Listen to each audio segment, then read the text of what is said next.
the Browns are doing things all right in this offseason, and Bleacher Report agrees, or maybe they agree with Bleacher Report. I don't know. But a lot of good things have been happening, so let's take a look for the Browns, at least until they play some games. We're going to assume that they're doing things right. First thing they did, Bud, you can see that. They fired Freddie-Kitchens after the 2019 season. Any problem with that? No, I thought it was pretty clear last year that that was a change that had to be made. All right, they covered it by hiring Kevin-Stefanski and Andrew Berry. Bleacher Report says that was the right thing to do. What say you? Well, I don't know much about Stefanski. I still think that John Dorsey could have remained here and had made some good moves, had made some mistakes too, as most guys do, including Sashi Brown and Andrew Berry the last time they were here. So, but I understand that once they took the power away from Dorsey as far as the next coaching hire, I'm sure he felt like he couldn't stay under those circumstances. So here we are. All right, so they hired Kevin Stefanski and Andrew Berry, and they also had obvious needs, defensive line, or offensive line rather, and defensive linebackers. They signed Jack-Conklin to upgrade the offensive line. Seems to be unanimous that that was a pretty good decision to make.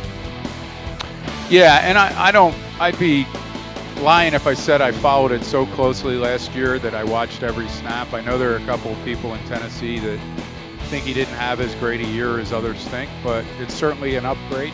It's a good left tackle in the draft. The line will be a lot better than what Dorsey invested. I'll say that was one reason. Yeah. Of course, David Njoku had some problems the last 2 years. Browns needed tight end help, and they made Austin Hooper the most expensive tight end in the NFL. What do you think about that call? Yeah, I like the move. And again, nobody's asking us to chip in on these salaries, so it's fine. Whatever they spend, they spend, And I just think they're going to need 2 tight ends. I think Mayfield was pretty effective when he had 2 tight end sets in the end of his rookie year. And this guy's obviously a guy who can hold on to the ball. And Njoku made some fabulous catches and some really routine drops. But what do you think this team will look like offensively as far as what the schemes will be? Do you think it's going to be a running game? Do you think it's going to be a passing game? Do you think it's going to be a combination of the two? Well, I think you can look at Minnesota last year and see, they had a quarterback who had some mobility, as does Mayfield. They also had a zone running scheme that they used, and I think that's probably what we'll see here. I just think that you'll see a smarter offensive play caller who will take advantage of the fact that he has Nick Chubb and help me, Kareem Hunt. Kareem Hunt, thank you.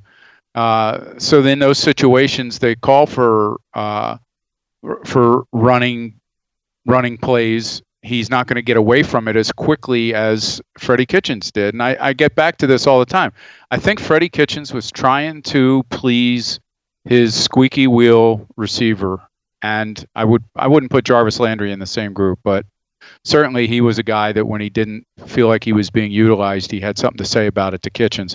I think these guys are going to respect Stefanski's play calling and the way he conducts himself.